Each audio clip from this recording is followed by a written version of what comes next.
Welcome to Motorcycle Den, and today we got a nice little topic about passengers. We ride two up like 90-something% of the time. From my perspective, it's great to have a knowledgeable and a good passenger. You know, and it can be downright dangerous when you don't have that. So, Mrs. Den is going to touch on some topics about being the passenger. Okay, so we're going to talk about how to be a passenger. I have only been a passenger and never rode motorcycle by myself. I have very short legs, they can't reach. I would have a hard time probably finding one to fit. But anyway, I really love being a passenger. I have probably, over 70,000 miles as a passenger. Probably, yeah. So I don't know if that makes me an expert, but I do know how to do it, at least for us. So, passenger, to be a passenger is awesome. You get to look around, you get the scenery, you get the fun of the wind. You know, I keep my face shield up a lot of the time. I like the wind in my face. You just see things different on a motorcycle. Actually, I've only ridden a motorcycle with the hubby. For those of you who do ride with the passenger, listen what she's telling you. She trusts you. There's a lot of trust that she's putting in because she is sitting back here and there's nothing for her to control. I mean, she's putting all her trust in you. And so, commend your passenger for doing that. How to be a passenger. Passenger does not just hop on and here we go. You're going to get yourself in trouble with that. A few things you need to know. First off, when you get on, don't ever get on without him knowing. If he's not ready for you, that's a shift in weight. If he's not ready, the bike could drop it and you topple off. So you always wait for him to say, go ahead and get on. The way we roll, baby. Okay. Ready? Yep.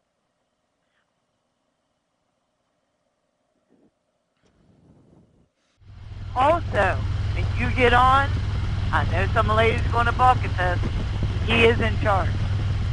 You cannot steer the bike, you cannot lean the bike. You take his lead, and basically you're going to do what he says. The reason being, if I have my hands up on his shoulders, we're in a corner right now. If I have my hands up on his shoulders, I'm steering the bike. I can't see. Don't do that. That's dangerous. Do not do that. And I don't know why he took me down this hill. I hate this hill. Also, I keep my hands on, I hate this hill. I keep my hands on his hips. When you do that, you can feel when he's getting ready to shift, when he's getting ready to lean. When he's getting ready to lean, I need to pay attention. If we're going to the right, well, right now we're going to the left. I need to look over his left shoulder. That way I can see around him slightly. I don't lean way out, just over his shoulder a little bit into the corner. My shoulders need to stay with his shoulders. And through the whole entire corner, so like right now we're getting ready to turn right. I'm looking over his shoulder and I'm leaning with him. I don't lean past his shoulders, I lean with him. You want to try to keep your shoulders right in line. That way you're leaning at the same amount. Two, he's going to be able to come and be like, okay, I know how much he's going to lean. Because if you lean more than him, you're putting him on a different track that he is riding on, a different line that he's taking. He may be taking that because there may be a big pothole there. If you lean too much or too little, you're throwing him off. So all you gotta remember is, you keep your shoulders with his shoulders. That's going to help you be able to lean with him. Now, sometimes he'll go in a little hot, or at least what I feel is a little hot. He don't ever think that. I feel a little hot, I close my eyes. If I close my eyes, I don't fight against it. But if you're in a hard corner, and suddenly, we're leaning left, suddenly I sit up going right, that back tire could possibly come out from underneath that spot. You don't want to go down. He's in charge. Since you have... Man, I'm glad I got that on tape. And I'm gonna edit that out and put that in other places. Oh, I like it. It is important, though. You know what I mean? He's the one that's seeing. Oh, too, since we're stopping, we're slowing down. If you're going to wiggle, do it when he's moving. If he starts slowing down, you need to sit still. Because if not, if you're wiggling around while you're going slow, you're moving him and that bike all over. You cannot see. The passenger needs to sit still.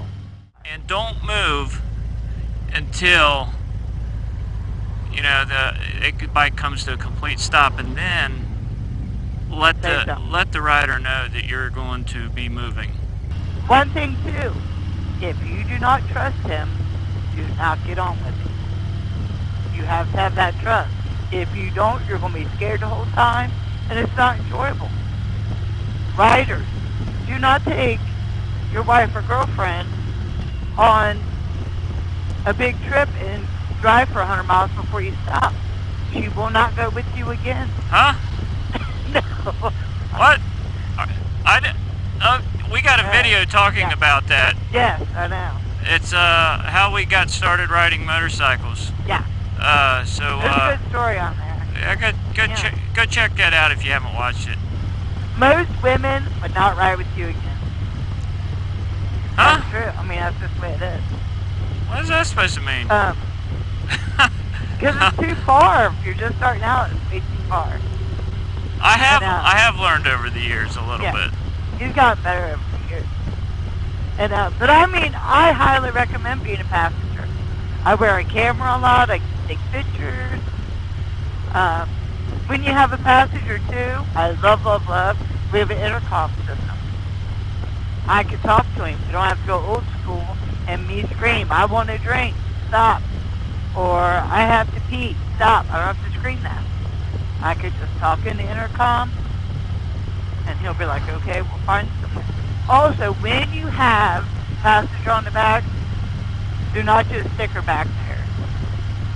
Get the girls some gear. Buy her some gloves. Because if you fall even the slowest amount, first thing you put down when you fall is your hand. Girls kind of like soft hands, so don't mess them up. Buy her some gloves. That's true. Also, I would highly recommend spending the time and looking for a good helmet. If you spend $100 on a helmet, it's not going to be comfortable. If you're just driving 15 minutes to dinner, it's going to work out fine. But, we go out on, 300-400 mile rides all the time. If you do that with a $100 helmet, your head and ears are going to be so sore. It's not any fun doing that. And two, there's going to be a learning curve for her to learn to stay with your shoulders, stay with your hips. Well, there's going to be a learning curve for both. Right. I mean, it's different riding with... you have extra weight back there. Yeah, it's different riding with a passenger. Oh, I know what I was going to say, too. Also, too, if you're leaning back, we're on the straightaway. You can lean back, chill, put my arms up, whatever. However, when you're in the corner, lean forward. And, I'm not hitting this helmet or anything. You know what I mean? My hands are still here on this hip. But if you lean forward, you're making that gravity more in the center of the bike. It centers the weight. Right. Yeah.